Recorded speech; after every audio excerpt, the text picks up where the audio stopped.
The sound of the rope hitting water echoed through the stillness like a gunshot, and Quinn Norwood's hand went straight to his Colt revolver before his eyes even adjusted to the darkness outside his window. It was past midnight in Park City, Utah, in the summer of 1878, and someone was stealing from his well. He pulled on his trousers over his long underwear, not bothering with a shirt in the July heat, and grabbed his pistol from the nightstand.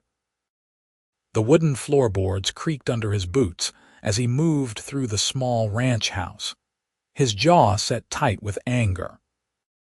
Water was precious in these parts, even more so during the dry spell they had been having, and whoever was brazen enough to take from him in the dead of night was going to learn a hard lesson about respecting property lines. The moon hung full and bright overhead, casting silver light across his property. Quinn moved quietly around the side of the house, keeping to the shadows out of habit.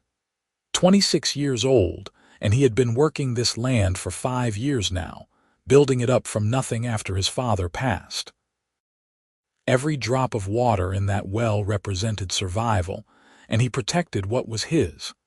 That was when he saw her. A woman stood at his well, pulling up the bucket with steady, practiced movements. She wore a simple cotton dress that had seen better days, patched in places and worn thin at the hem.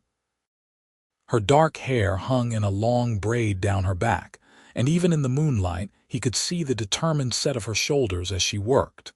A second bucket sat at her feet, already filled. Quinn stepped out of the shadows, his boots crunching on the dry earth. "That is my water you are taking." She did not jump or startle. Instead, she continued pulling up the bucket, hand over hand on the rope as if he had not spoken at all. When the bucket reached the top, she lifted it with both hands and poured it carefully into her empty container, not spilling a single drop. "Did you hear me?" Quinn raised his voice slightly, moving closer. "You are stealing from my well." The woman finally looked at him then, and the moonlight caught her face fully. She was young, probably not yet 25, with a strong jaw and eyes that held no fear whatsoever. She picked up both her buckets, one in each hand, the muscles in her slim arms tensing with the weight. "I heard you," she said simply, her voice steady and clear. Quinn waited for more. An apology, an explanation, something. But she just stood there, buckets in hand, meeting his gaze without flinching. "Well," he prompted, gesturing with his free hand while keeping the other near his pistol. "You got nothing to say for yourself, should I?" She tilted her head slightly, and there was something almost challenging in the gesture. The audacity of it struck him speechless for a moment. He had dealt with cattle rustlers, claim jumpers, and all manner of thieves in his time out here, but never had someone been so completely unrepentant about their thievery. "Most folks would at least have the decency to apologize when caught stealing," he said, his voice harder now. "Most folks would not begrudge a neighbor some water during a dry spell," she countered, shifting her weight to better balance the heavy buckets. "Neighbor." Quinn looked around the empty darkness, at the rolling hills and scattered pines that surrounded his property. "I do not see any other homesteads nearby. Where exactly do you live?" She gestured with her chin toward the east, toward the rougher country that climbed toward the mountains. "About 2 miles that way. Small cabin on Osborne land." "The Osborne place," Quinn frowned. Old Thomas Osborne had died last winter, frozen in his own home during a blizzard. The property had sat empty as far as he knew. "That place is abandoned." "It was," she said. "Now I live there." "By yourself?" The words came out before he could stop them, tinged with disbelief. A woman living alone in the Utah Territory was not unheard of, but it was far from common, especially in such an isolated spot. "That is none of your concern." She started to walk past him, heading toward the road that wound east through the darkness. Quinn stepped into her path. "Those buckets have to weigh 40 pounds each. You carried them 2 miles here and you are planning to carry them 2 miles back. I have done it before. How many times? She met his eyes again, and he could see the weariness there now, hidden beneath the determination. As many as I needed to.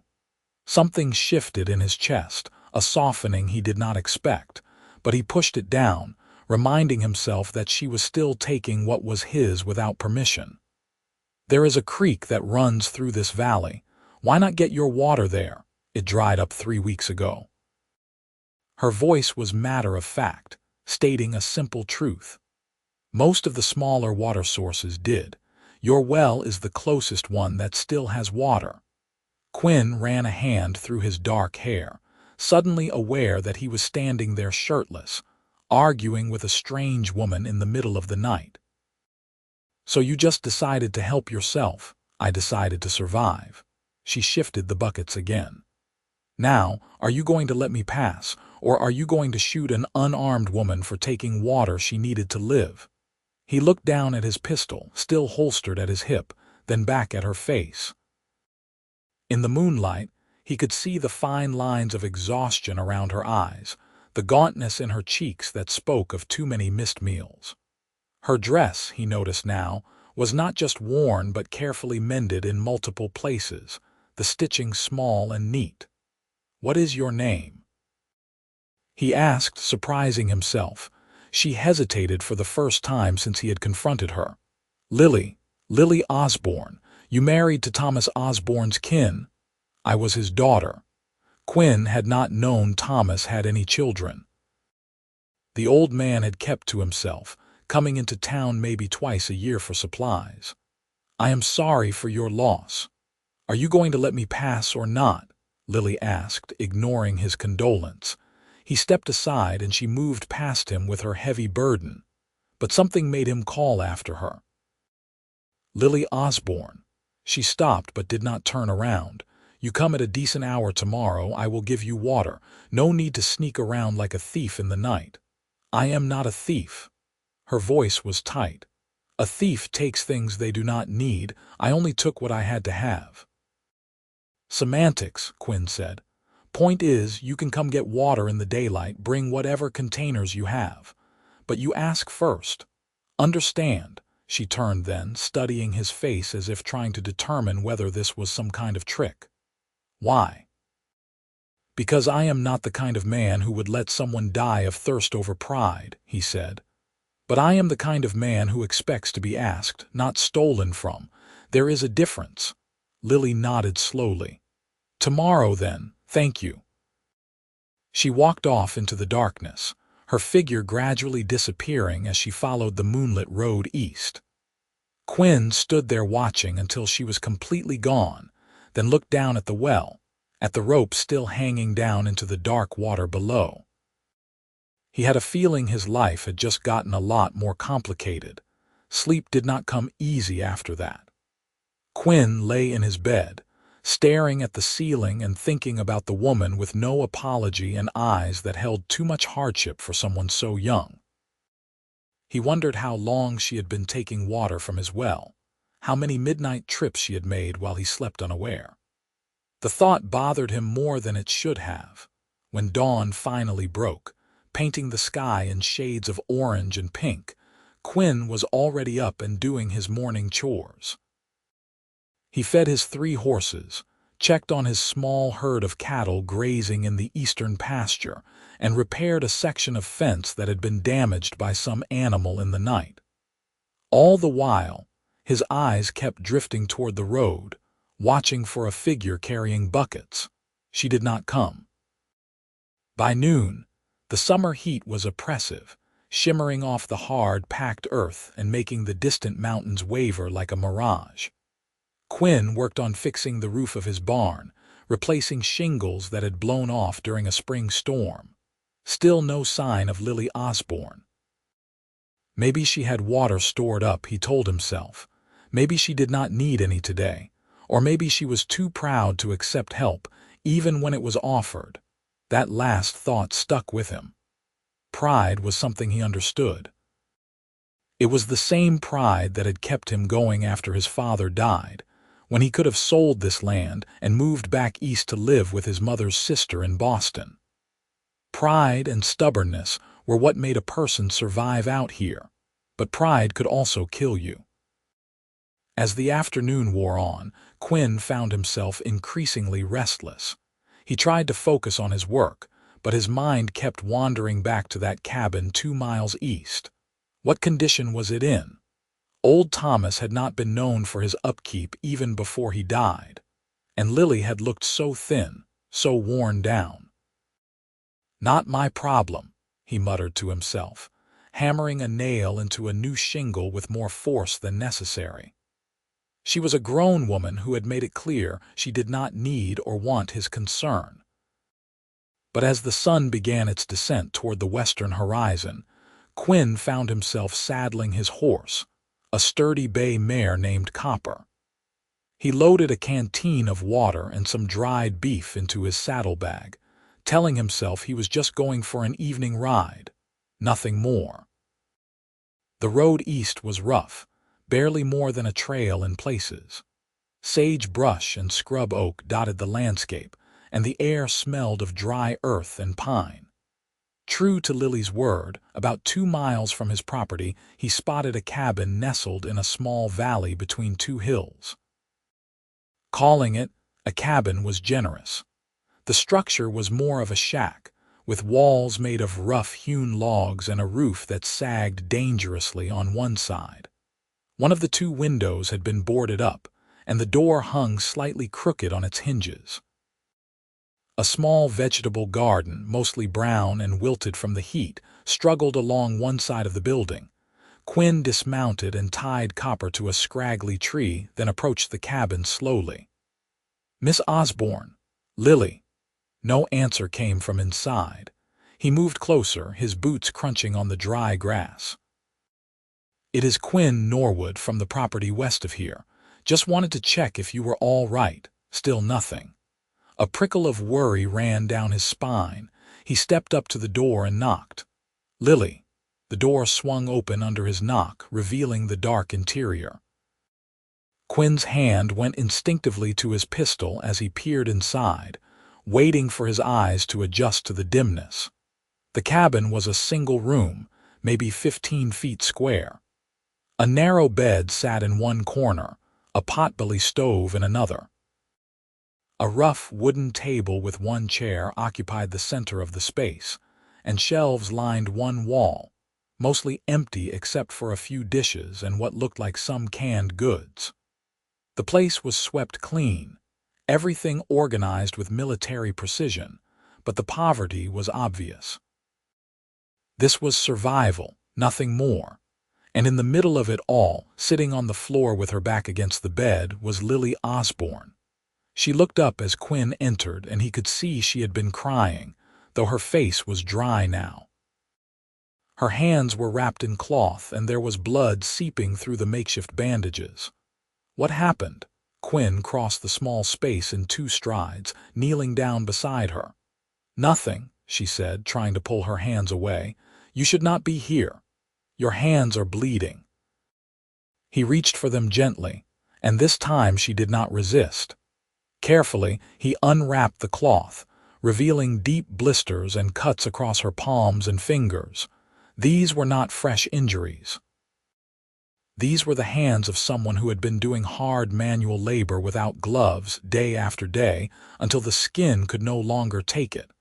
"From carrying the water buckets," he said, not a question but a statement. Lily looked away. "I told you it is nothing." "It is not nothing." Quinn stood and looked around the cabin, spotting a water pitcher on the table.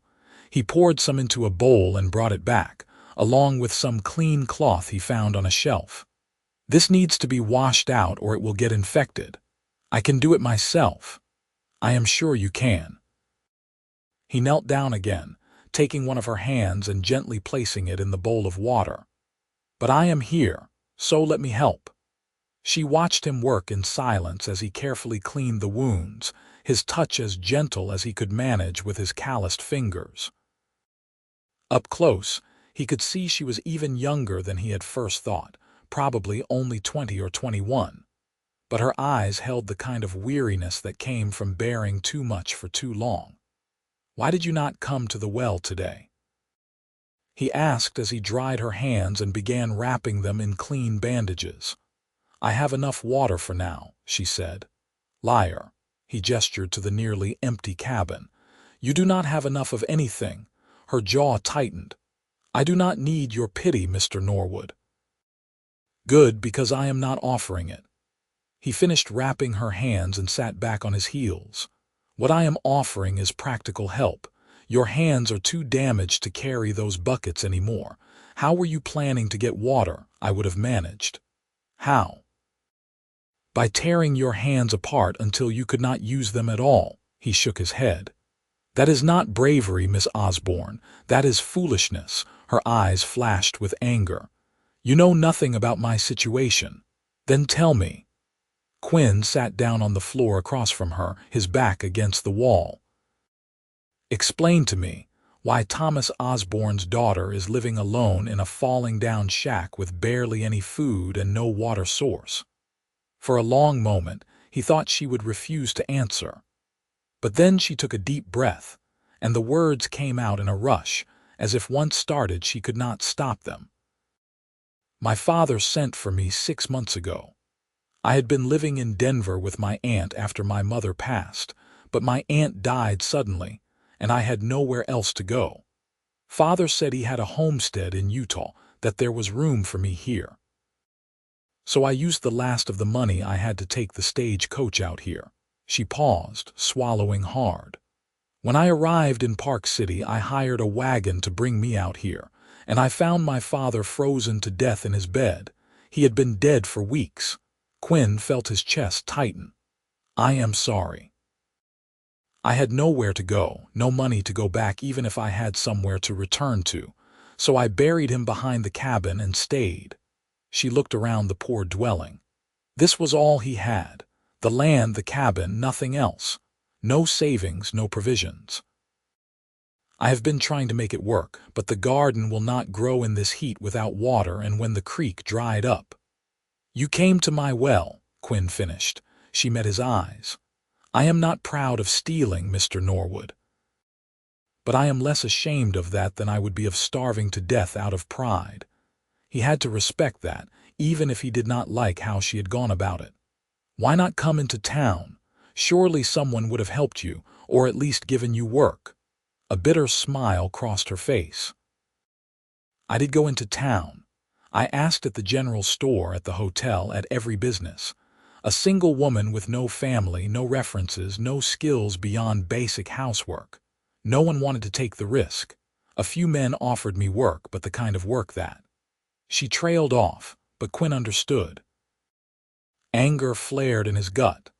He knew the type of men she meant, the ones who saw a desperate woman as an opportunity rather than a person in need. "So you came back here," he said. "I came back here. At least this way I have a roof over my head and some dignity left." She flexed her bandaged hands carefully. "I was making it work until my hands gave out."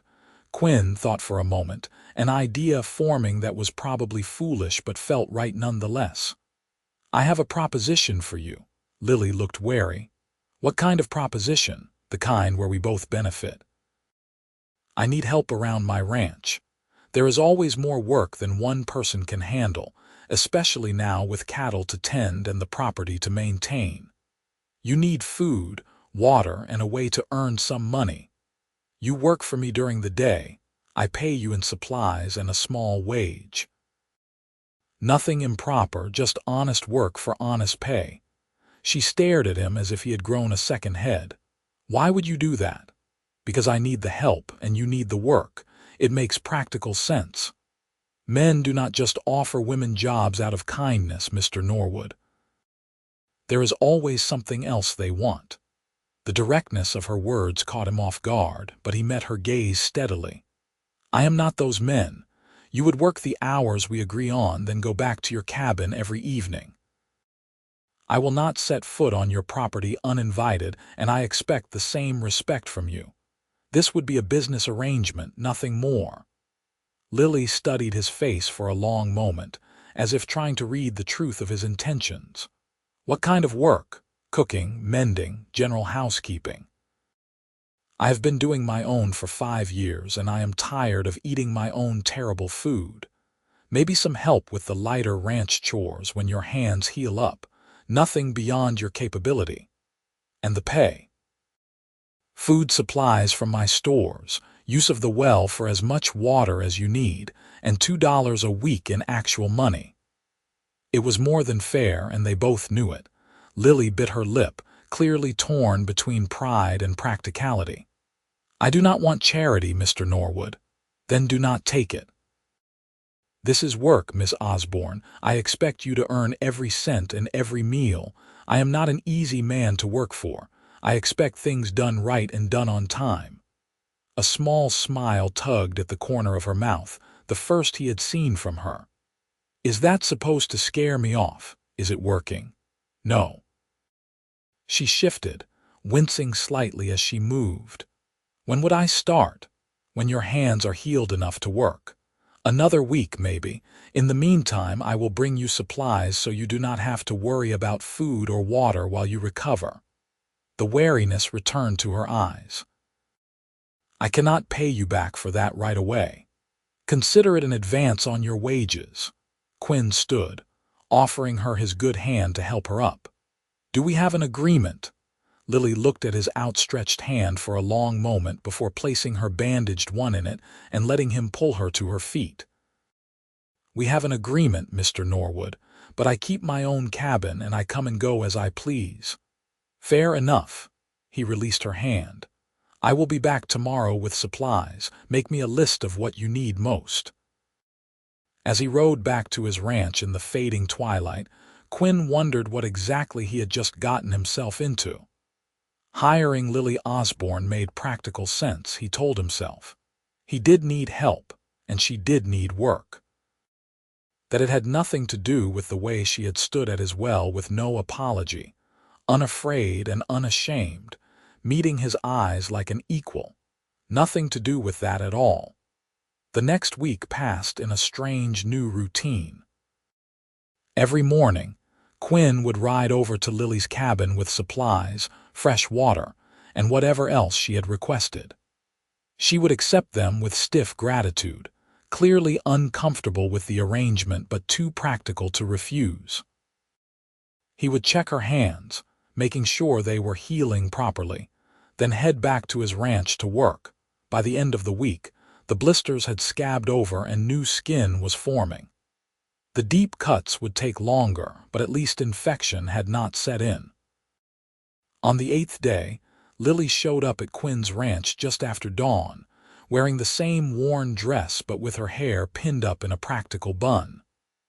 "I am ready to start earning my keep," she announced when he opened the door.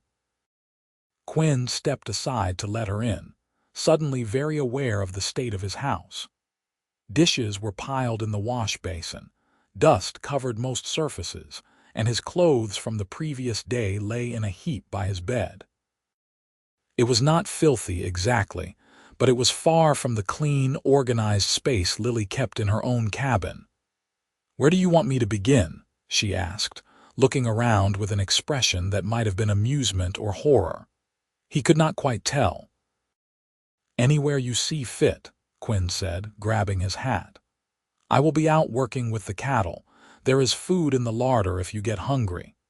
He escaped before he could see her full reaction to the state of his kitchen. Better to let her work in peace than hover around making excuses for his poor housekeeping. When he returned at midday, sweaty and covered in dust from moving cattle to a different pasture, the change was remarkable. The cabin smelled of lye soap and something cooking on the stove. The dishes were washed and put away, the floors swept, and his clothes had been gathered and were soaking in a tub outside. Lily stood at the stove, stirring a pot of something that smelled better than anything Quinn had made in the last 5 years. "That smells incredible," he said, hanging his hat on a peg by the door. She glanced at him over her shoulder. "It is just stew, nothing fancy. Compared to the salt pork and beans I usually eat, that is a feast." He moved to the wash basin and cleaned his hands and face. "You have done more in one morning than I usually manage in a week. Your standards must be very low then." But there was no bite to her words, just a simple statement of fact. They ate in comfortable silence, sitting across from each other at his table. The stew was hearty and well-seasoned, made from vegetables he had stored and some of the salt pork, transformed into something actually palatable. Quinn found himself eating 2 full bowls. "Where did you learn to cook like this?" he asked, sopping up the last of the broth with a piece of bread she had somehow produced. "My mother. She ran a boarding house in Denver for years. I grew up cooking for a dozen men at a time." Lily collected the empty bowls. "This is nothing. It is something to me." Quinn leaned back in his chair, more satisfied than he had been in months. "What else did your mother teach you? Sewing, cleaning, managing accounts. She wanted to make sure I could take care of myself, no matter what happened." A shadow crossed Lily's face. "She died when I was 19. Fever took her fast. My aunt took me in after that, but she was not the teaching type. Just put me to work in her dress shop until she passed too." "That is a lot of loss for someone so young," Quinn said quietly, Lily's hand stilled in the wash water. "Everyone out here has lost someone, Mr. Norwood. I'm not special in that regard." "I suppose that is true." He thought of his own father, dead these 5 years. His mother had followed 2 years later, the grief taking her more surely than any illness. Does not make it any easier, though. She looked at him then, really looked at him, and something passed between them. A recognition of shared pain, shared understanding. Then she returned to washing dishes, and the moment passed. The days fell into a rhythm after that.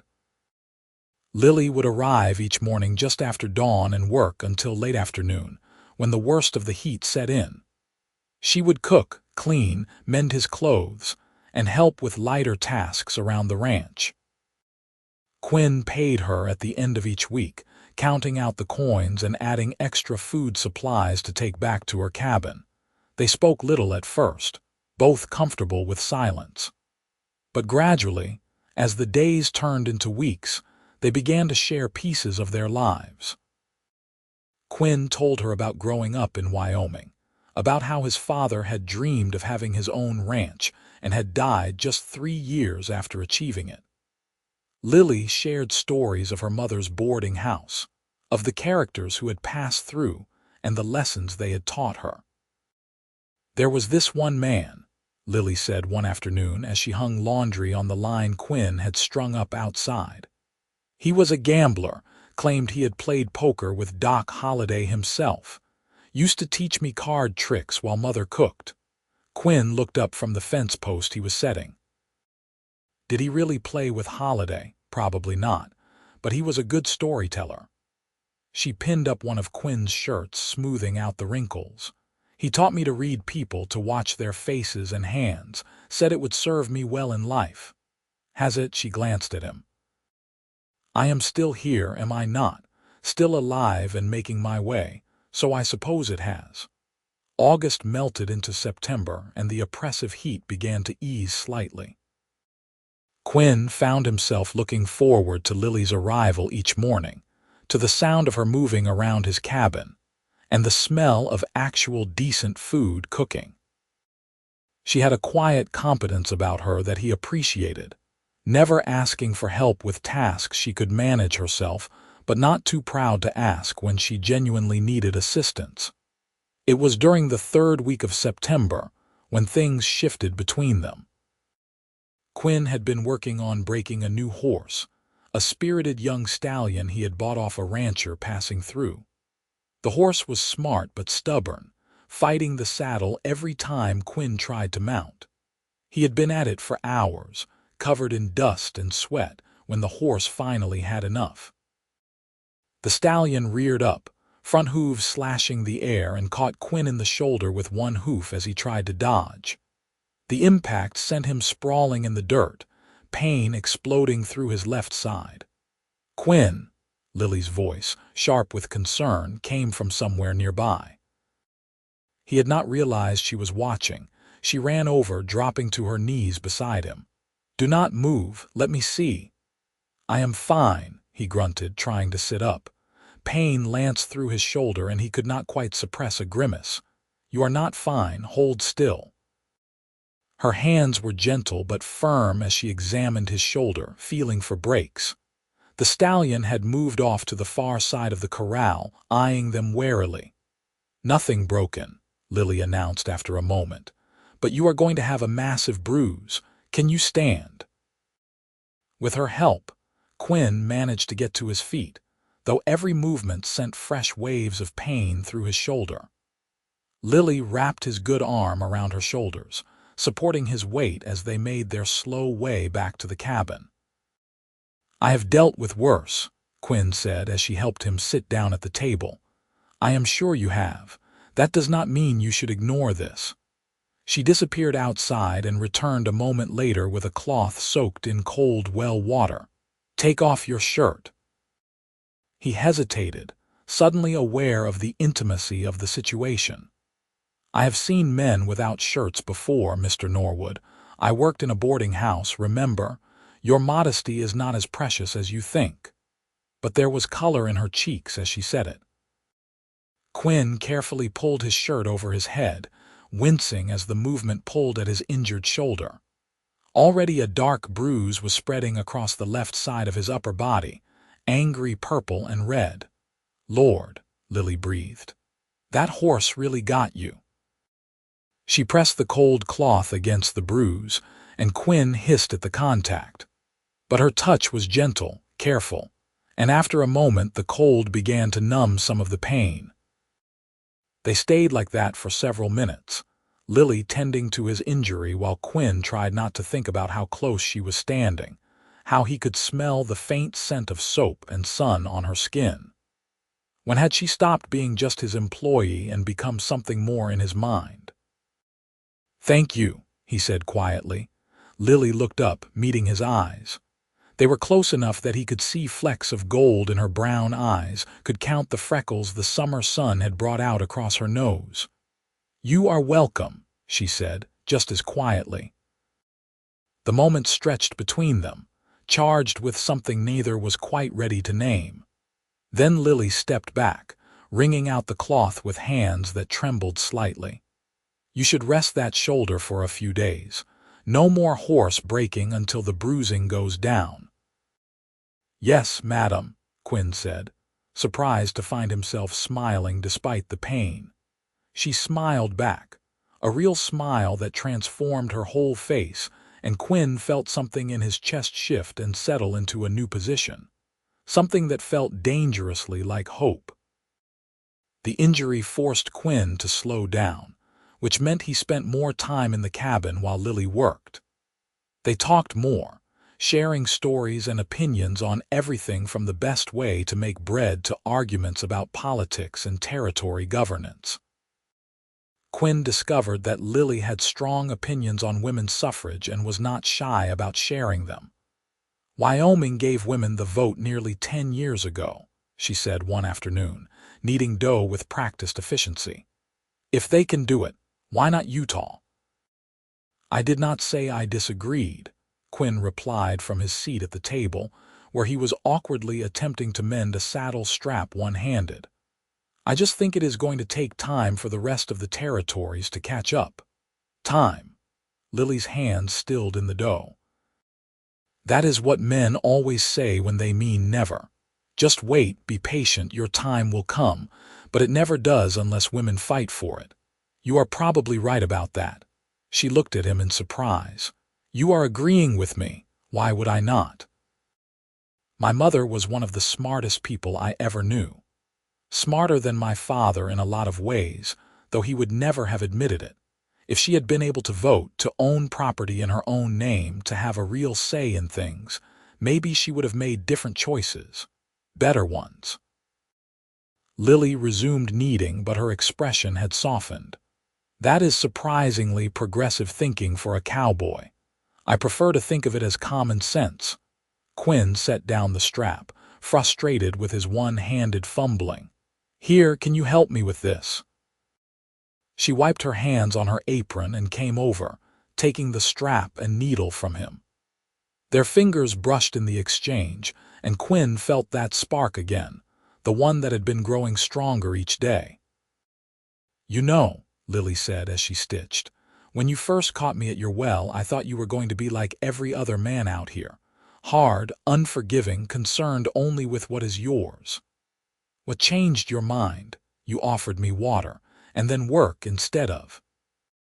She trailed off, color rising in her cheeks. Instead of what other men offered. Quinn felt anger stir again at the thought of what she must have endured. Any decent man would have done the same. You would be surprised how few decent men there are. She finished the stitching and handed the strap back to him. "But you are one of them, Quinn Norwood. I have decided that for certain." It was the first time she had used his given name, and the sound of it in her voice did something to his insides. "Lily," he said, then stopped. Not sure what he wanted to say, she waited, her brown eyes searching his face. "I am glad you came to my well that night," he finally said. "Even if you did steal my water." A smile played at the corners of her mouth. "I am glad you caught me. Even if you did nearly shoot me. I would never have actually shot you. I know that now." She turned back to her bread dough, but not before he saw the warmth in her expression. "But I did not know it then. You are very intimidating when you want to be." Quinn laughed, then winced as the movement pulled at his shoulder.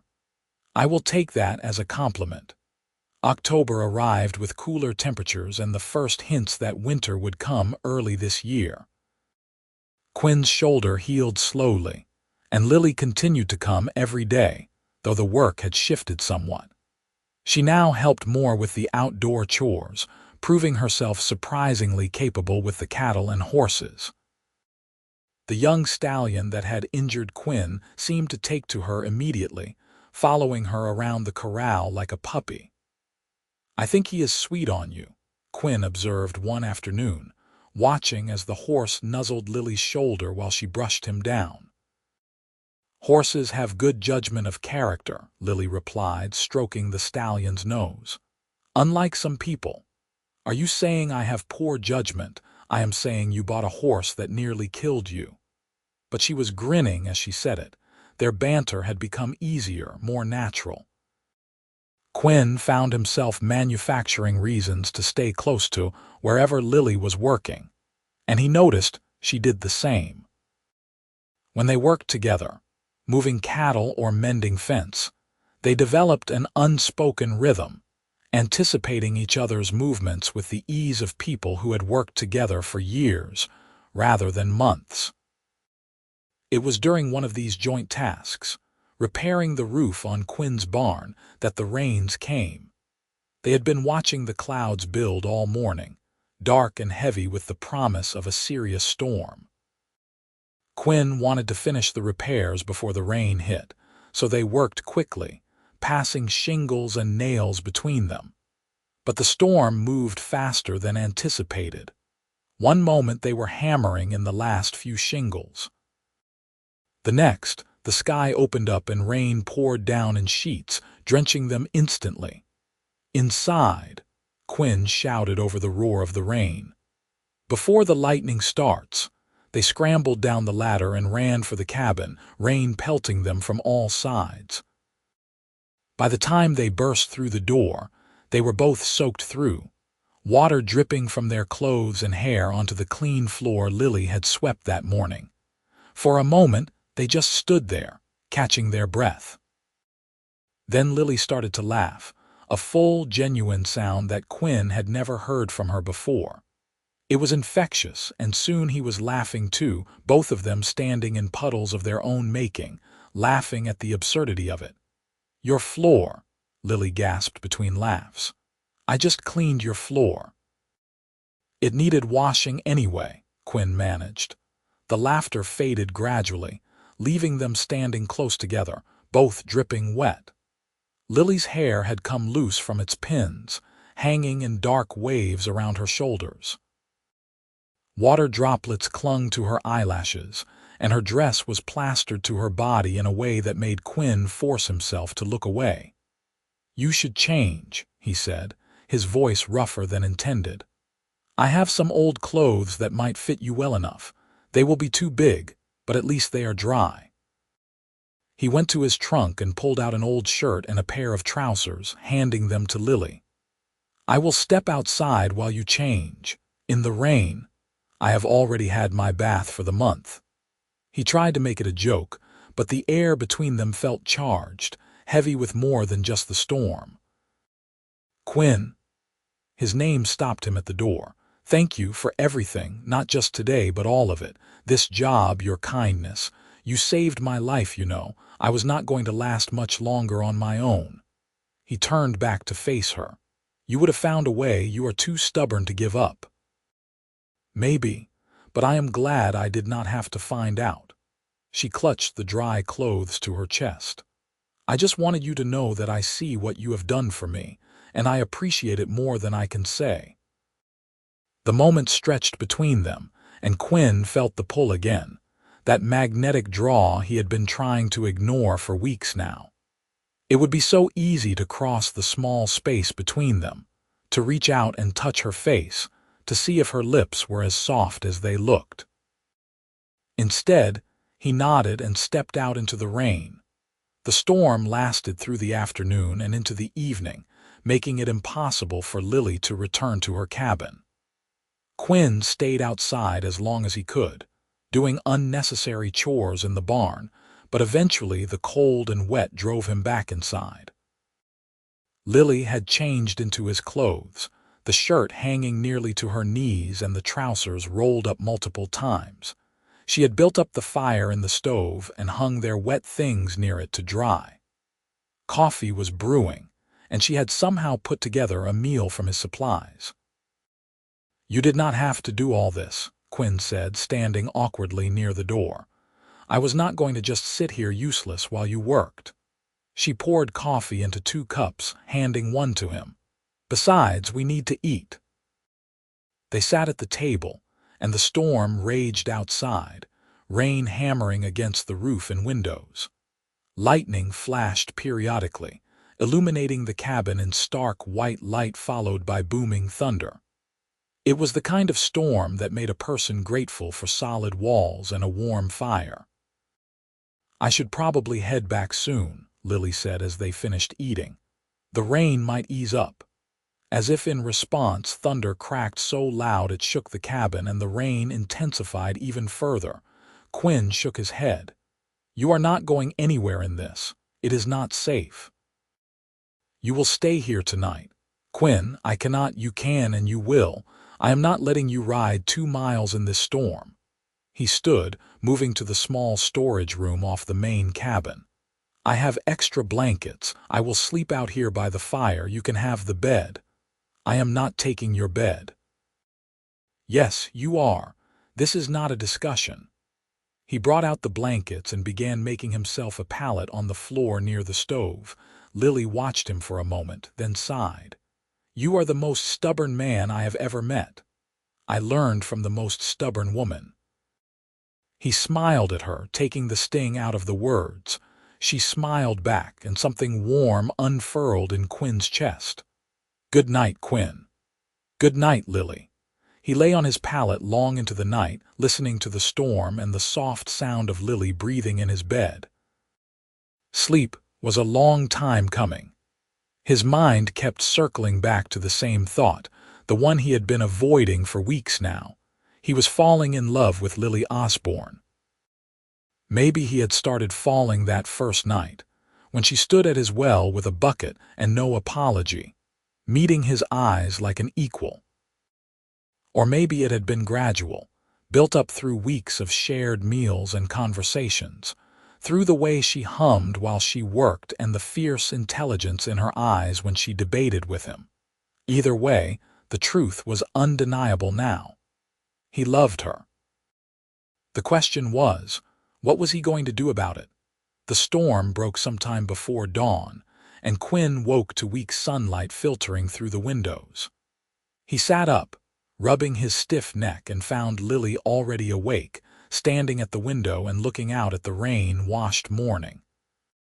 "The world always looks new after a storm like that," she said softly, not turning around. "Like it has been washed clean." Quinn stood and joined her at the window.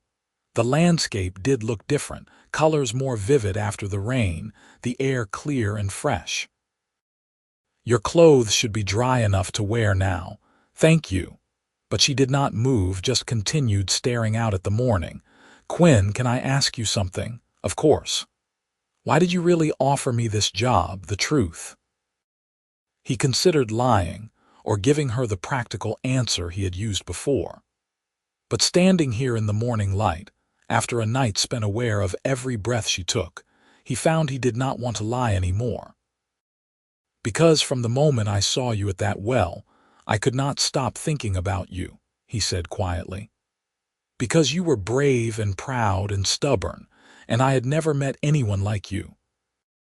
Because the thought of you suffering alone in that cabin, too proud to ask for help, made something in my chest ache." Lily turned to face him then, her eyes wide. "Quinn, I am not asking for anything," he continued, needing to get the words out. "I know this is just a job for you, a way to survive. But you asked for the truth, and that is it. I care about you, Lily. More than an employer should care about his employee. More than is probably wise." For a long moment she just looked at him, her expression unreadable. Then slowly she reached out and took his hand in hers. "You are a fool, Quinn Norwood," she said softly. His heart sank. "I know. I am sorry if I have made you uncomfortable. You do not have to. I am not finished." She squeezed his hand. "You are a fool because I have been feeling the same way for weeks now, and I thought I was alone in it. Thought I was being ridiculous, developing feelings for a man who was just being kind to someone in need." Hope flared in his chest. "Lily, let me finish." She took a breath. "I have been alone for so long, Quinn. Even when my mother was alive, even living with my aunt, I felt alone. Like I was just moving through the world without really connecting to it. But these last few months, working here, being with you, I have felt more alive than I have in years. You see me, not as a burden or a problem to be solved, but as a person, as an equal." "You are my equal," Quinn said fiercely. "In every way that matters. I know that now. And that is why," she paused, seeming to gather her courage, "that is why I am telling you that I care for you too. I think I might even love you, though the thought terrifies me." Quinn felt like his heart might burst from his chest. "Why does it terrify you?" "Because love means loss, eventually. Everyone I have ever loved has left me one way or another. My mother, my aunt, my father. I do not know if I can bear losing someone else." He brought his free hand up to cup her face, gently tilting it so she had to meet his eyes. "You are not going to lose me, Lily Osborne. I am not going anywhere. You cannot promise that. Life out here is hard and unpredictable. Anything could happen. You are right. I cannot promise that nothing will ever happen to me, but I can promise that I will fight with everything I have to stay with you, to build a life with you." He stroked his thumb across her cheek. "That is all any of us can do, is not it? Take the happiness we can find and hold on to it for as long as we are given." Tears glistened in her eyes. "When did you become so wise?" "About 5 minutes ago." He smiled and she laughed, a slightly watery sound. "Lily, I love you. I know it is fast. I know it is probably foolish, but it is true. I love your strength and your stubbornness and the way you hum while you cook. I love that you stood at my well with no apology, unafraid of a man twice your size with a gun. I love everything about you. Quinn." His name was a whisper on her lips. "I love you too." He kissed her then, soft and gentle, pouring all his feelings into that simple contact. She kissed him back, her arms coming up to wrap around his neck, and Quinn thought that no rain-washed morning had ever been more perfect than this one. When they finally broke apart, both breathing hard, Lily rested her forehead against his. "What do we do now?" "Now," Quinn smiled. "Now I think I should probably ask you properly. Lily Osborne, will you marry me?" She pulled back to look at him, surprise written across her face. "That is very fast." "Too fast," she bit her lip, considering. "Ask me again in a month. If you still feel the same way after another month of my stubbornness, then I will give you my answer." "I will feel the same way," Quinn said with absolute certainty. "But I can wait a month if you need me to." "Thank you." She kissed him again, quick and sweet. "Now I should probably change back into my actual clothes and get home. I am sure my garden is a disaster after all that rain." Quinn reluctantly released her, watching as she gathered her dried dress. Before she went to change, though, she turned back to him. "Quinn, I am fairly certain what my answer is going to be in a month, but I want to be sure. I want us both to be sure. This is too important to rush." "I understand. And Lily, no matter what you decide, you will always have work here and you will always have my respect. That does not change." She smiled, warm and genuine. "I know. That is one of the reasons I love you." The next month passed in a strange state of heightened awareness for Quinn. Every day Lily came to work, and every day he fell more deeply in love with her. They worked side by side, but now there were stolen kisses in the barn, held hands while walking to check on the cattle, moments of connection that felt precious and new. They talked about everything. Quinn learned that Lily wanted children someday, at least 2, and that she dreamed of having a real garden where things actually grew. She wanted to learn to ride horses better, wanted to travel and see the ocean someday. Her dreams were simple but heartfelt, and Quinn found himself wanting to make every single one of them come true. Lily learned that Quinn had once thought about becoming a doctor, before his father's death had changed his path. That he loved to read, but had almost no books, having sold most of them to buy supplies during a hard winter. That he wanted to expand his ranch someday, to make it something that could support a family comfortably. "You should have books again," Lily said one evening as they sat on his porch, watching the sunset paint the sky in shades of orange and purple. "A home is not really a home without books. I will get some once I can afford them. They are not exactly a priority. Maybe they should be." She leaned against his shoulder. "Everyone needs beauty in their lives, Quinn, not just practical things." He kissed the top of her head. "I have you. That is all the beauty I need, flatterer, truth-teller." She laughed and tipped her face up for a kiss, which he gladly provided. 3 weeks into their agreement, Quinn had to make a trip into Park City for supplies. Lily insisted on coming with him, saying she needed some things she could not get from his stores. They rode together on Copper, Lily sitting in front of Quinn, his arms around her as he held the reins. Park City was bustling when they arrived, full of miners and prospectors and all the businesses that had sprung up to serve them.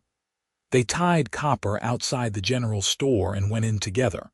Mr. Peterson, the store owner, raised his eyebrows when he saw them together. "Miss Osborne." "Mr. Norwood, did not expect to see you two come in together." "Miss Osborne works for me now," Quinn said evenly, reading the speculation in the man's eyes. "That's so." Peterson's gaze moved between them, clearly noting how close they stood, how Quinn's hand rested protectively on the small of Lily's back. "Heard she was living out at the old Osborne place. That must be quite a commute." "I manage," Lily said coolly. "Now, do you have the supplies I requested in my letter?" "Sure do." Peterson moved to gather items from his shelves. "Thread, needles, some fabric. You taking up sewing, just mending?" Lily examined the fabric, checking the quality. "This will do." While she finished her business, Quinn walked around the store, gathering his own supplies. He paused in front of a small display of books. used and worn but still readable. On impulse, he selected 3, a collection of poetry, a novel by Charles Dickens, and a leather-bound journal. "Adding those to your order?" Peterson asked as Quinn brought them to the counter. "Yes." Quinn paid for everything, both his supplies and Lily's, ignoring her protest that she had money. "You can pay me back in meals," he told her as they loaded everything onto Copper. They were preparing to leave when a man approached them, middle-aged with calculating eyes and too broad smile. "Miss Osborne, fancy seeing you in town." Lily stiffened beside Quinn. "Mr. Jameson.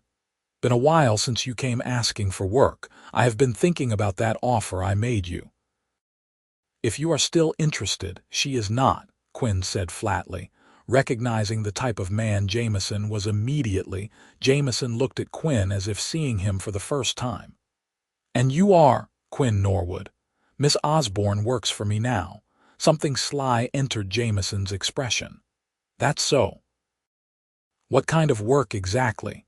Quinn felt his temper flare, but Lily put a hand on his arm, stopping him before he could do something foolish like punch the man in the middle of town. "The kind that does not concern you," Lily said firmly. "Good day, Mr. Jameson." She pulled Quinn toward Copper and they mounted quickly. As they rode out of town, Quinn could feel the tension in Lily's body. "That was the man who offered you the improper work," he said, not a question. "One of them. There were others." She turned her head slightly. "Thank you for not hitting him. I know you wanted to." "How do you know that? Your hands were in fists and you had that look in your eyes. The same one you had the first night at the well." Quinn forced himself to relax. "Men like that make me angry." "Men like that are everywhere, unfortunately. You cannot punch all of them." She paused. "But I appreciate that you wanted to defend my honor. Always." He tightened his arms around her slightly. "Anyone who disrespects you disrespects me."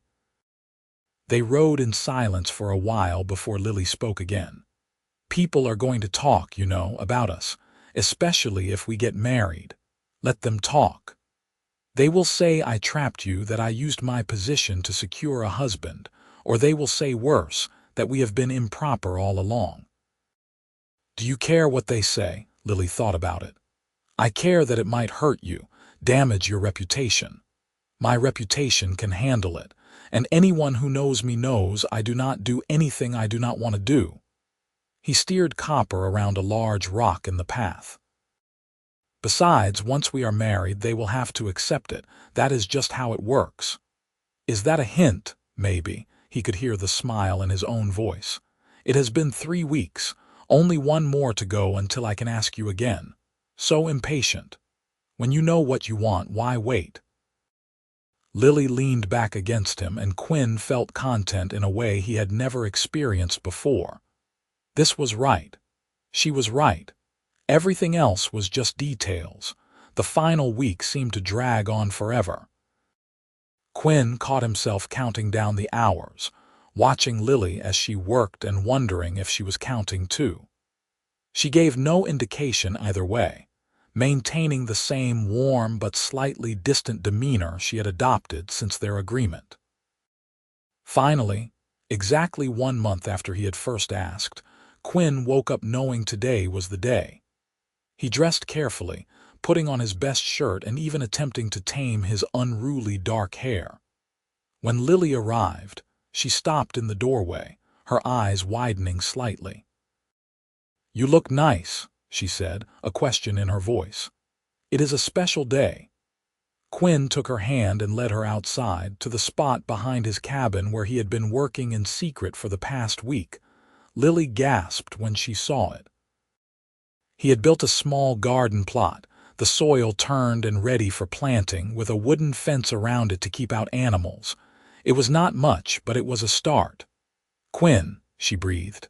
"When did you do this?" "Early mornings before you arrived." "I wanted you to have a garden that would actually grow. The soil here is better than at your cabin, and you would be right by the well for water." He turned to face her, taking both her hands in his. That is, if you want to be here, if you agree to stay. Are you asking what I think you are asking? I am. He took a breath. Lily Osborne, it has been a month, and I love you more now than I did then. I want you in my life, not just as my employee, but as my wife, my partner, my equal in all things. Will you marry me? Tears filled her eyes, but she was smiling. Yes. Yes, Quinn, I will marry you. He kissed her then, deep and full of promise, and when they finally broke apart, both were laughing and crying at the same time. I have something for you, Quinn said, pulling a small wrapped package from his pocket. I was going to save it for if you said yes, and since you did, Lily unwrapped it carefully, revealing a simple gold band. It was not fancy, but it was all he could afford, and he had spent hours in Park City finding the right one. It is perfect, she said, slipping it onto her finger. Absolutely perfect. When should we do this? Get married, as soon as possible. She laughed at his surprised expression. What? I made you wait a month. I think that is patience enough. Besides, winter is coming, and I would rather be settled before the first snow. Quinn could not argue with that logic. Next week, then. We can ride into Park City, find a preacher. Next week. She kissed him again. I can finish moving my things out of the cabin, and oh, we need to tell people. Not that there are many people to tell, but still. We could have a small celebration. Invite some of the neighboring ranchers, people from town. Quinn found himself getting excited about the idea. Nothing fancy, just a gathering here at the ranch. I would like that. Lily looked around at the property, and Quinn tried to see it through her eyes. The modest cabin, the barn, the corrals, the endless sky stretching overhead. It was not much, but it was home. Are you sure about this? He asked suddenly. Marriage to me means a hard life, Lily. This ranch takes everything I have just to keep running. There will not be much in the way of luxuries. She cupped his face in her hands. Quinn Norwood, I have been living alone in a falling-down cabin, carrying water 2 miles in the dead of night because I had no other choice. This, she gestured at the ranch, is not a hard life. This is a dream I did not even know I could have. A home, a partner, a future. That is all I want. That is everything. I am going to spend the rest of my life making sure you never regret this decision, Quinn promised. I know you will. She smiled. Now, should we actually do some work today, or are we just going to stand here kissing?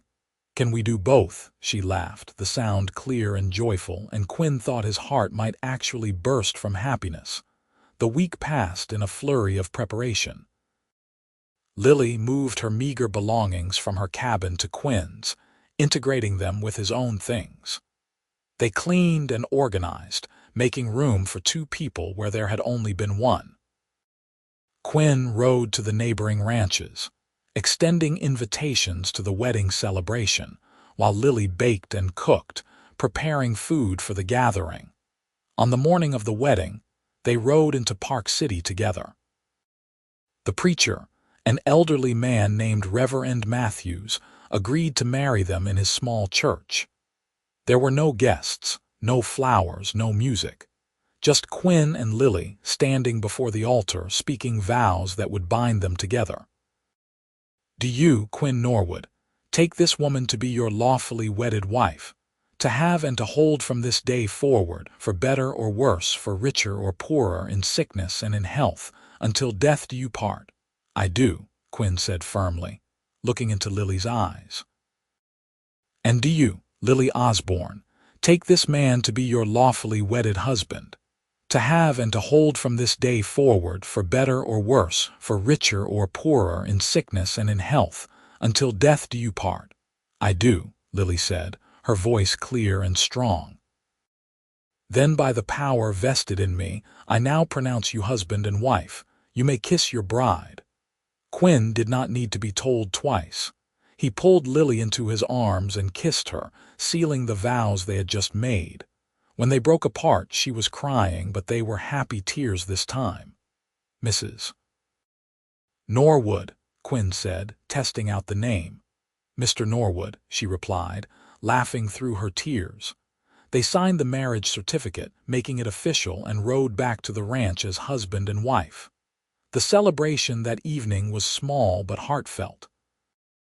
About a dozen people came, neighboring ranchers and their families, a few people from town who knew Quinn. They brought food and gifts, simple things like blankets and tools and preserves, but each one given with genuine good wishes. "Never thought I would see Quinn Norwood settled down," said Joe Harrison, whose ranch bordered Quinn's to the north. "But I have to say, you two seem well suited." "Thank you," Lily said, accepting the compliment with grace. As the evening wore on and their guests departed, Quinn and Lily found themselves alone on their porch, watching the stars come out overhead. The temperature had dropped with the setting sun, but it was comfortable, the air crisp and clean. "A successful day," Quinn said, his arm around Lily's shoulders. "A perfect day," she corrected, leaning into him. "Though I have to admit I am exhausted. Then we should go to bed." He stood, pulling her up with him. "Our bed in our house as husband and wife. That sounds wonderful." They went inside, and Quinn banked the fire while Lily changed into a nightgown. When he joined her in bed, she curled into his side, her head resting on his chest. "Quinn." "Yes. Thank you for catching me at your well that night, for not just running me off or having me arrested." He kissed the top of her head. "Thank you for being bold enough to take what you needed, even when you were scared. If you had not been, I never would have met you. Funny how life works out." "Funny," he agreed, though he thought it was more like fate or luck or divine intervention. Whatever it was, he was grateful. They lay in comfortable silence for a while, and Quinn thought Lily had fallen asleep. But then she spoke again, her voice soft in the darkness. "I am not scared anymore, Quinn, about losing you, about the future. I am sure things will be hard sometimes, but I am not scared, not when I am with you." "Good," he said, tightening his arm around her. "Because you are stuck with me now, Lily Norwood, no going back. I would not dream of it." Winter came early that year, just as Lily had predicted. The first snow fell in mid-November, blanketing the ranch in white. Quinn and Lily worked together to prepare, bringing the cattle closer to the barn, stocking up on feed and supplies, making sure everything was secure and weatherproof. Inside their cabin, they created a warm refuge against the cold. Lily used the fabric she had bought to make curtains for the windows, and Quinn built additional shelves for storage. They fell into domestic rhythms, each learning the other's habits and preferences.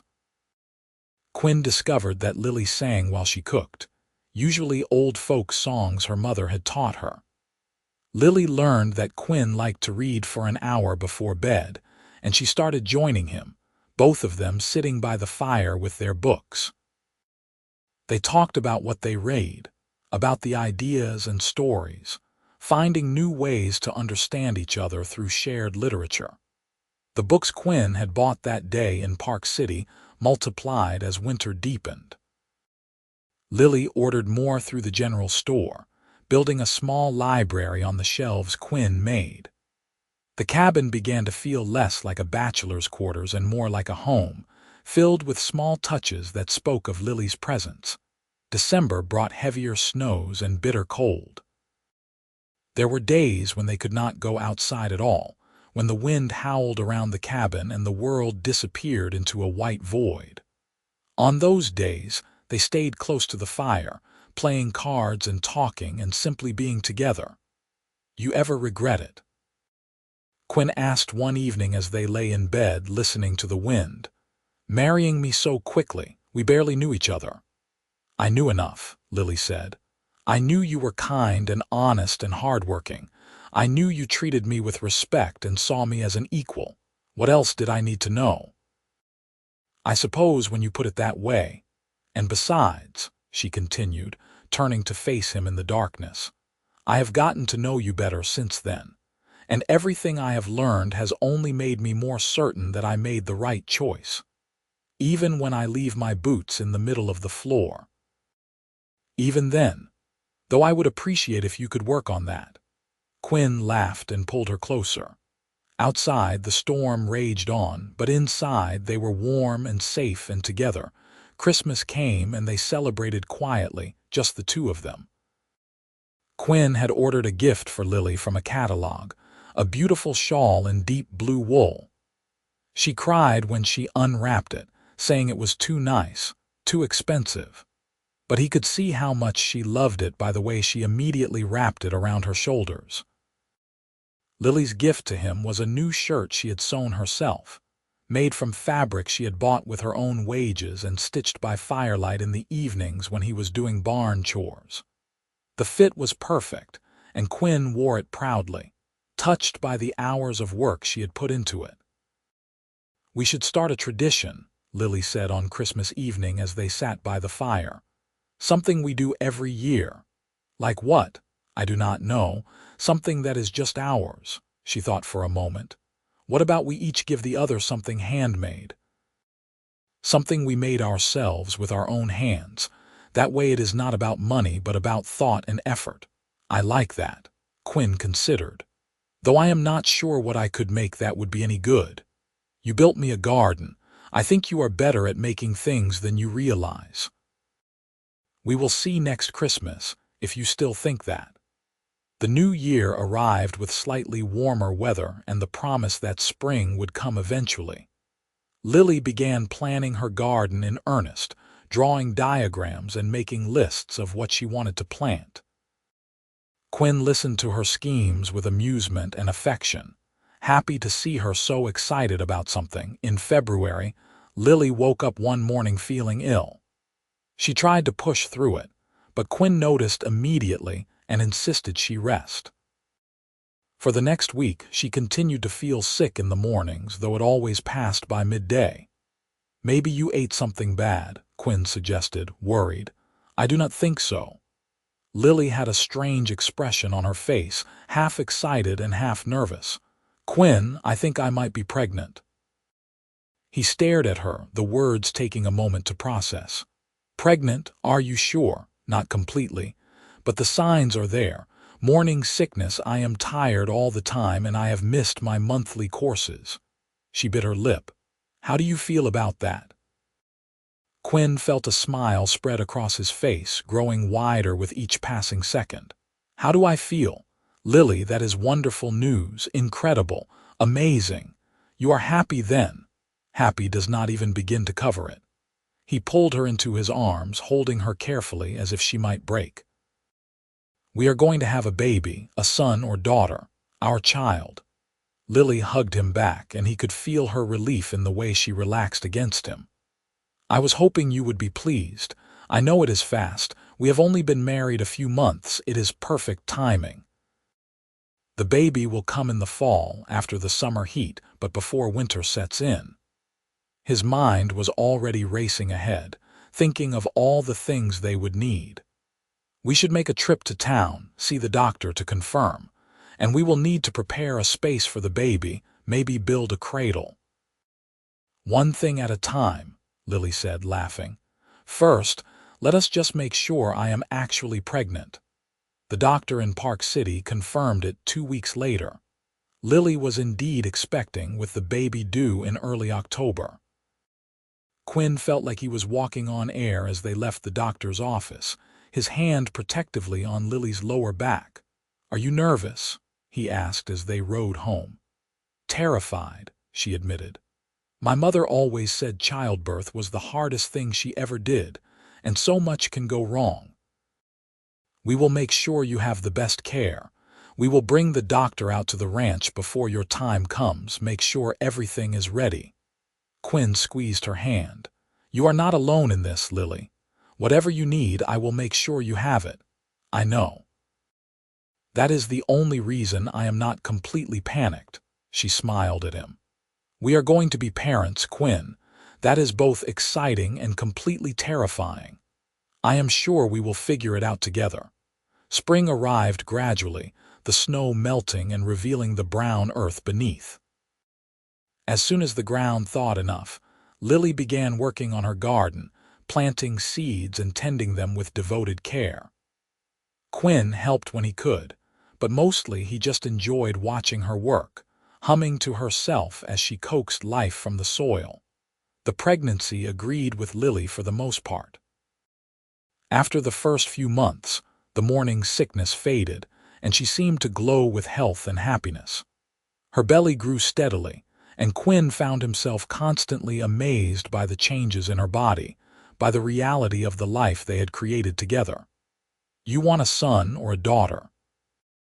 Lily asked one evening in late spring as they sat on the porch watching the sunset. Quinn thought about it. "I want whoever wants to be born, but if I had to choose, maybe a daughter, a little girl with your spirit and determination." "I think a son," Lily said. "A boy who grows up knowing his father is a good man, someone to model himself after." "We will love whoever we get," Quinn said simply. Summer brought long, hot days and hard work. The cattle needed constant attention and the garden required regular watering and weeding. Quinn hired a temporary hand, a young man named Billy who worked hard and asked few questions, to help with the heavier tasks. He did not want Lily overexerting herself as her pregnancy advanced. Lily chafed at the restrictions at first, wanting to maintain her independence and usefulness. But as the summer heat intensified and her belly grew larger, she grudgingly accepted that she needed to slow down. "I feel useless," she complained one August afternoon, sitting in the shade while Quinn and Billy worked on repairing the barn roof. "You are growing our child," Quinn called down. "That is the opposite of useless. I am just sitting here. You are doing the most important job there is." He climbed down the ladder and came over to her, kneeling beside her chair. "Lily, you are creating life. Our son or daughter is in there, growing and developing, getting ready to join the world. That takes all your body's energy and resources. Sitting and resting is not useless. It is necessary." She sighed but smiled. "When did you become so wise about pregnancy? I have been reading." He had indeed, checking out every book on childbirth and infant care he could find. "I want to be prepared." "You are going to be a wonderful father," Lily said softly, touching his face. "Our child is lucky to have you. We are all lucky to have each other." September brought cooler temperatures and the first hints of autumn color in the trees. Lily's belly was huge now, and she moved with the careful deliberation of someone carrying a precious burden. Quinn watched her constantly, worry and excitement warring in his chest.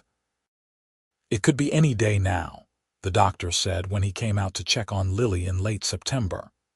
"Everything looks good, but babies come on their own schedule. Could be tomorrow, could be another few weeks." It ended up being 10 days later in the early hours of an October morning. Lily woke Quinn with a hand on his shoulder and a whispered, "It is time." Quinn had thought he was prepared, but nothing could have readied him for the reality of labor. Lily was strong and brave, but the pain was clearly intense. He did what he could, bringing her water, supporting her as she walked, holding her hand when the contractions came. The doctor arrived by mid-morning, and from that point on, things became a blur. Hours passed, marked by Lily's labored breathing and occasional cries of pain. Quinn felt helpless, able to do nothing but watch and offer what little comfort he could. "You are doing great," he told her, wiping sweat from her forehead. "So brave, so strong." "I do not feel strong," she gasped between contractions. "I feel like I am being torn apart. I know, I am sorry. I wish I could do this for you. You cannot." Another contraction hit, and she gripped his hand hard enough to hurt. "But stay with me. Do not leave. I am not going anywhere." Late afternoon, just as the sun was beginning its descent toward the horizon, their child finally arrived. Quinn heard the cry first, a thin wail that grew stronger with each passing second. The doctor held up a small, red-faced baby still attached by the umbilical cord. "It is a boy," the doctor announced. A healthy baby boy. Quinn looked at his son, feeling emotions too large to name. This tiny person, this perfect little human was his and Lily's, their child. "Is he all right?" Lily asked weakly from the bed. "Is he healthy?" "He is perfect," Quinn said, his voice thick with tears. "Lily, he is absolutely perfect." The doctor cut the cord and cleaned the baby, then wrapped him in a blanket and handed him to Lily. She cradled their son against her chest, tears streaming down her face. "Hello, little one," she whispered. "We have been waiting for you." Quinn sat on the edge of the bed, his arm around Lily, looking down at their son. The baby had stopped crying now, apparently content in his mother's arms. His eyes were closed and one tiny fist had worked its way out of the blanket. "He needs a name," the doctor said gently. Quinn and Lily looked at each other. They had discussed names throughout the pregnancy but had never quite settled on one. "What about Thomas?" Lily said softly, "after my father, and James for the middle name after yours. Thomas James Norwood." Quinn tested the name, found it fit. "I like it." "Thomas it is then." Lily kissed their son's forehead. "Welcome to the world, Thomas. Your father and I love you so much already." The doctor stayed long enough to make sure both Lily and the baby were stable, then departed with Quinn's grateful thanks and a generous payment. Billy, who had been waiting anxiously outside, poked his head in. "Everything all right in here?" he asked. "Everything is perfect," Quinn said. "Billy, come meet my son." The young man approached shyly, peering at the baby with wonder. "He sure is small. He will grow." Quinn felt pride surge through him. "One day he will work this ranch, carry on what we have built." After Billy left to finish the evening chores, Quinn sat with Lily and Thomas in the quiet cabin. His wife was exhausted, dark circles under her eyes, but she glowed with happiness. Their son slept peacefully, making small sounds and tiny movements that Quinn could have watched forever. "We did it," Lily said, her voice full of wonder. "We made a person. You did the hard part. We both did our parts." She looked up at him. "I love you, Quinn Norwood. Thank you for this life, for this family." "I love you too, Lily, more than I can ever adequately express." He kissed her gently. "Get some rest. I will watch over you both. You need to sleep too, later. Right now, I just want to sit here and look at the two people I love most in the world." Lily smiled and closed her eyes, drifting off within moments. Quinn stayed awake, holding vigil over his wife and newborn son, feeling blessed beyond measure. The first months of Thomas's life were an adjustment for everyone. The baby needed constant attention, waking every few hours to eat and cry and need changing. Lily was exhausted, running on very little sleep, and Quinn did what he could to help while still managing the ranch. Billy proved invaluable during this time, taking on more responsibility so Quinn could spend time with his family. Quinn made a mental note to give the young man a raise when he could afford it. Slowly, a new rhythm emerged. Thomas began sleeping for longer stretches at night. Lily regained her strength and energy. The household found its balance again, adjusted now to include this small but demanding new person. Quinn discovered fatherhood suited him.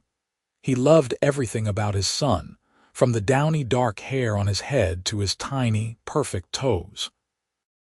He loved watching Thomas discover the world, wide-eyed and curious. He loved the weight of his son in his arms, the trust implicit in the way Thomas would fall asleep against his chest. "You are a natural at this," Lily said one evening, watching Quinn rock Thomas to sleep. "I am just following your example. We are both figuring it out as we go." She came over and kissed both of them. "But I think we are doing all right. Better than all right." Quinn looked around their cabin at the life they had built together. "We have everything I ever dreamed of, Lily. A home, a family, a future. It all started the night you came to my well with a bucket and no apology." "Best decision I ever made," Lily said. Even if I was breaking the law, technically it was trespassing and theft. Technically, you should have been more generous with your water. But she was grinning, and Quinn grinned back. I will remember that for next time some beautiful woman tries to steal from me in the middle of the night. There had better not be a next time, Quinn Norwood.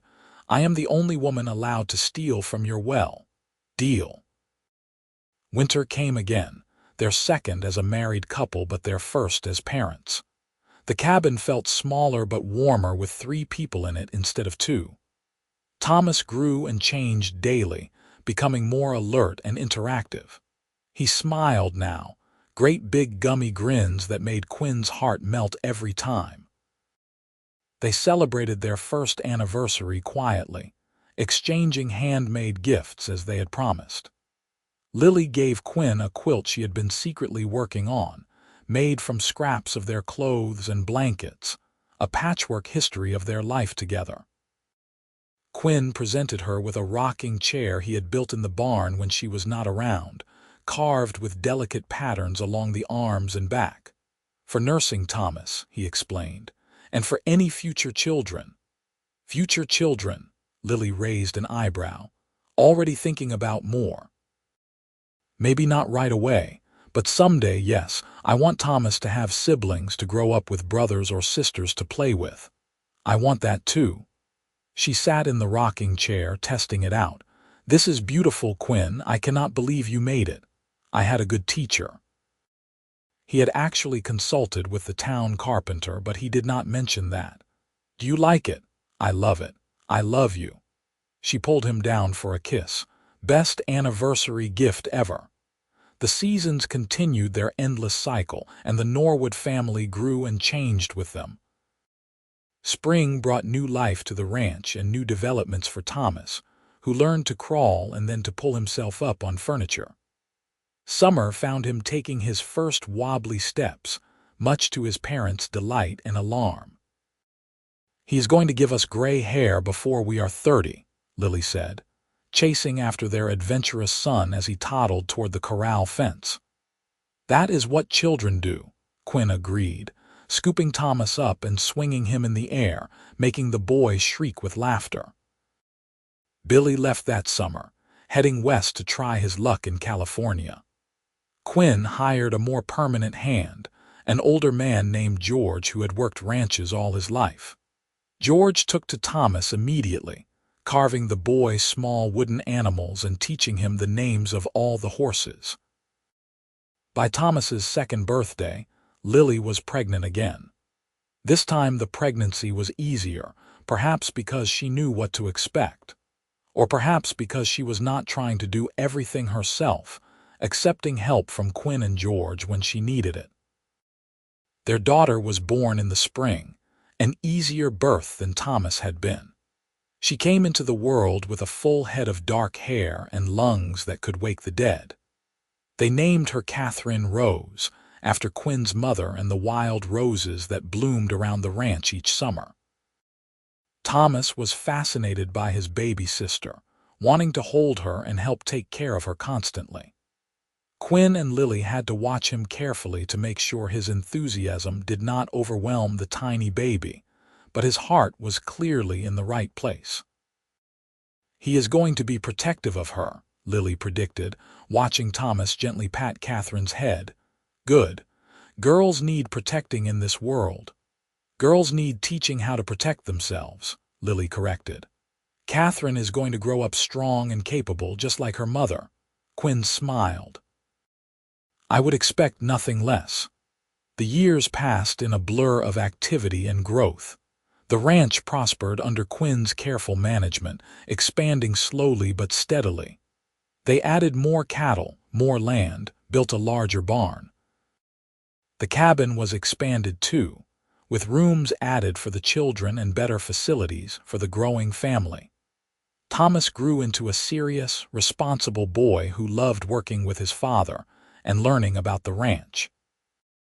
Catherine was her mother's daughter, stubborn and independent, with a love of growing things that showed in how she cared for the garden. A third child, a boy they named Daniel, came along when Thomas was 6, and Catherine was 4, completing their family. Through it all, Quinn and Lily's love deepened and matured.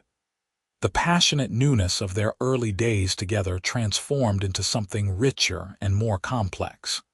They were partners in every sense of the word, working together to build their life and raise their children.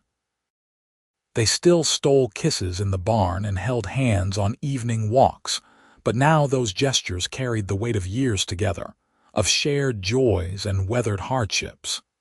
"You ever think about that first night?" Lily asked one evening when they were alone, the children finally asleep. They sat on the porch, a habit they had maintained throughout their marriage, watching the stars come out. At the well, all the time. Quinn pulled her closer. "I think about how angry I was, how ready to defend what was mine, and then I saw you, so proud and unafraid, and everything changed." "I was terrified," Lily admitted, "but I could not let you see that. I thought if I showed fear, you would take advantage. I would never." "I know that now. I think I knew it pretty quickly, actually.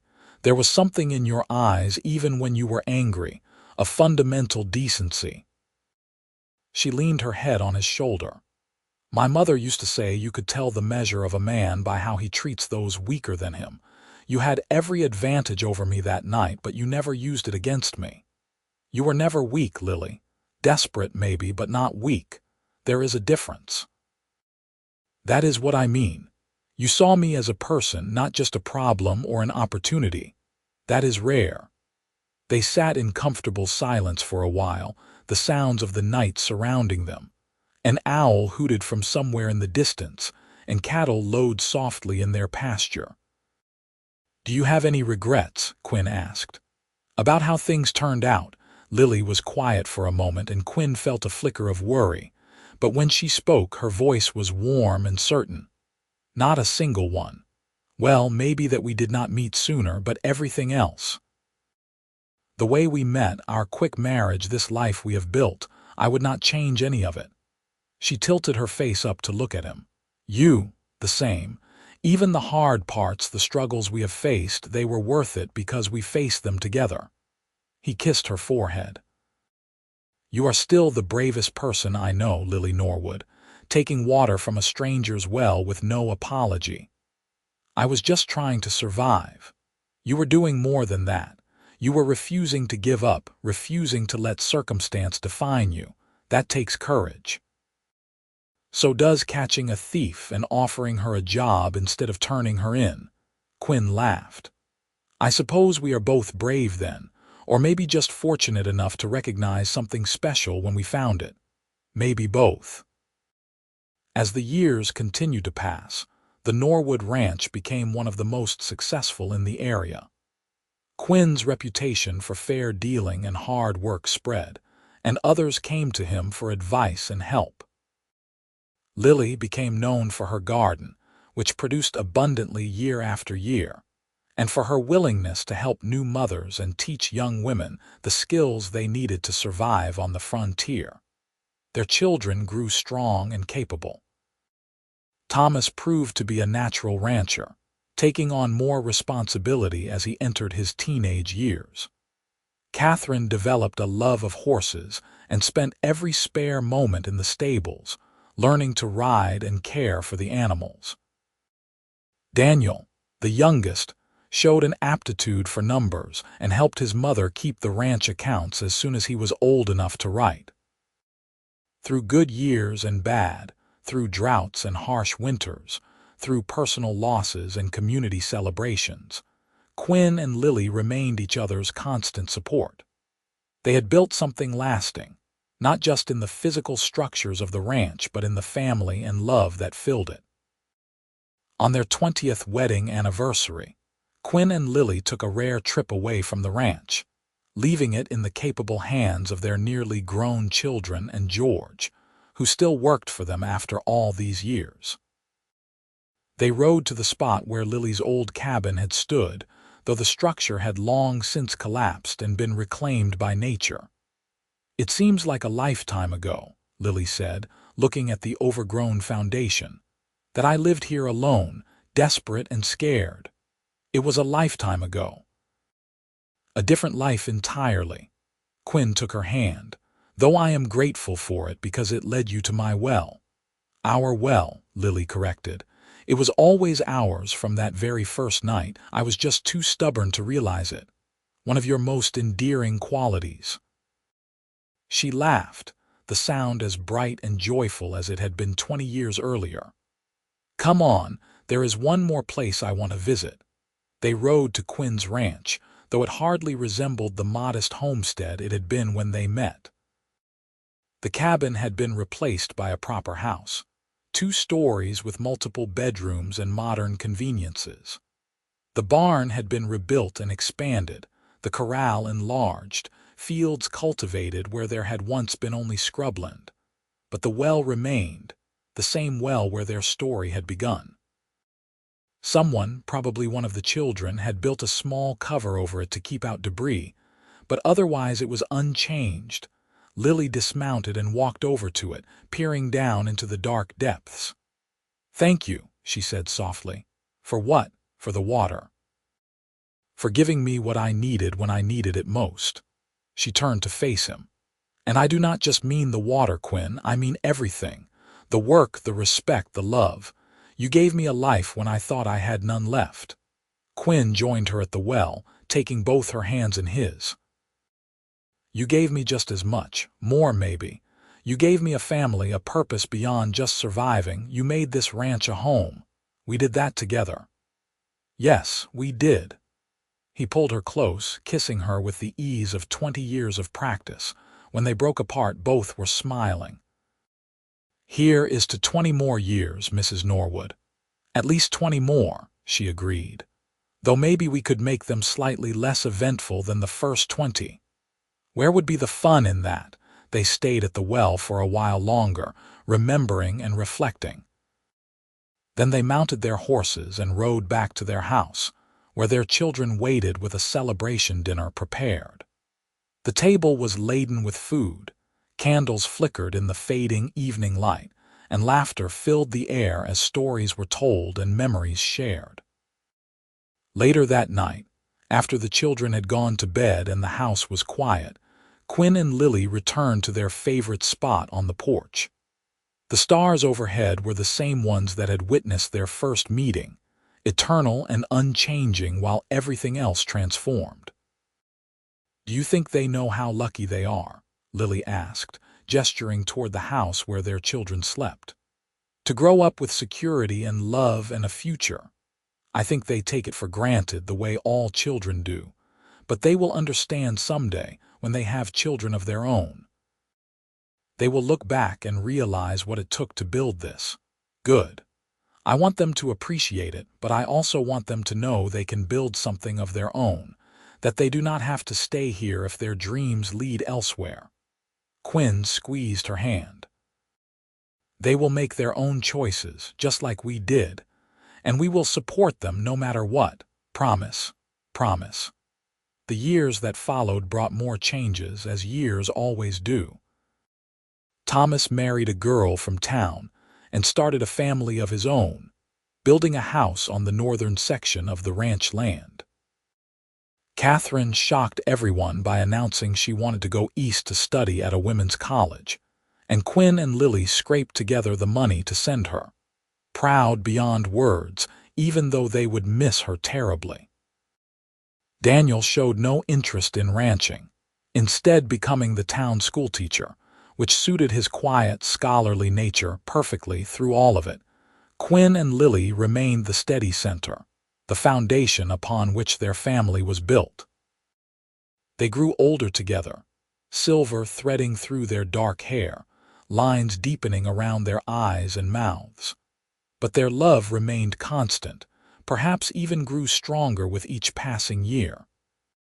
Quinn never tired of watching Lily work in her garden, her hands in the soil, coaxing life from the earth.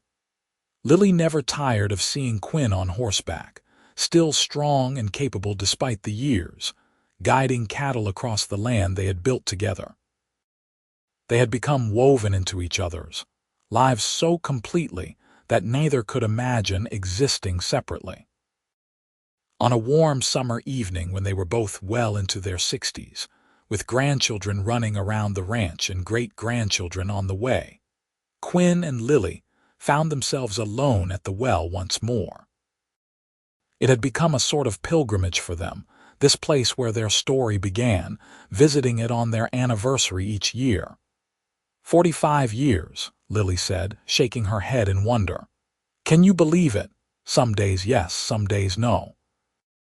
Quinn put his arm around her waist, pulling her close in the way that had become second nature over the decades. But I am grateful for every single one of them. Even the hard years, when the drought nearly broke us, or when we lost the cattle to that disease, especially those years. They taught us what we were made of, reminded us what we had to fight for. He kissed her temple. Besides, we got through them together. That is all that matters. Lily leaned into him, comfortable and content.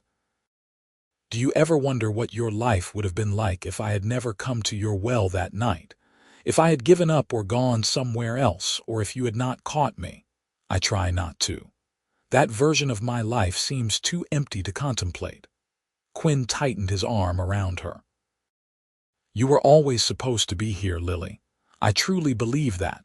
This land, this well, this life, it was all waiting for both of us to find it. That is a romantic notion for a practical rancher.